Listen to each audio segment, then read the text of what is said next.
له ښوونځیو راګرځول شوې افغان نجونې وایي له طالبانو مهمه غوښتنه کوي د څه شي سزا راکوئ.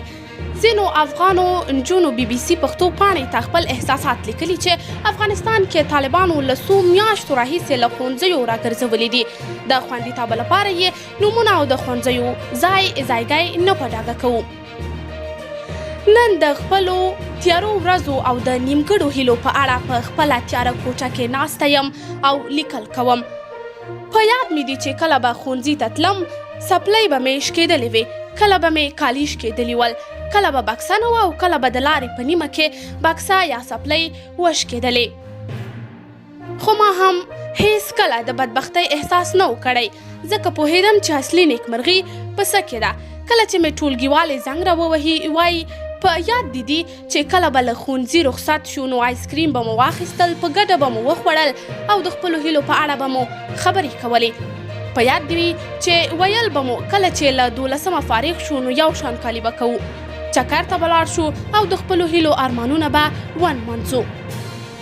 د دې هر څه له اورېدو وروسته مې زړه مات شي او پرته له ژړا بل هیڅ هم راته پاتې نه وي. هیڅ کله مې فکر نه و کړی چې له خپلو استادانو او ټولګیوالو څخه به په دې ډول لرې شم. هره ورځ مې حتما د ښوونځي پر جامو او کتابونو سترګې لګیږي. له ځانه پوښتنه کوم اخر ولې د څه شي سزا راکول کیږي. ما درس وویلې، کورنۍ مې په سختو او تکلیفونو کې درس ته ولېږلم. غوښتل مې یو څوک شم د خپل هیواد او ولس لپاره کار وکړم، مګر دومره وځورول شوم چې نن د رواني ناروغۍ په رنځ اخته یم. څوک شته چې د دې ځواب وایي؟ له چا به پوښتنه کیږي؟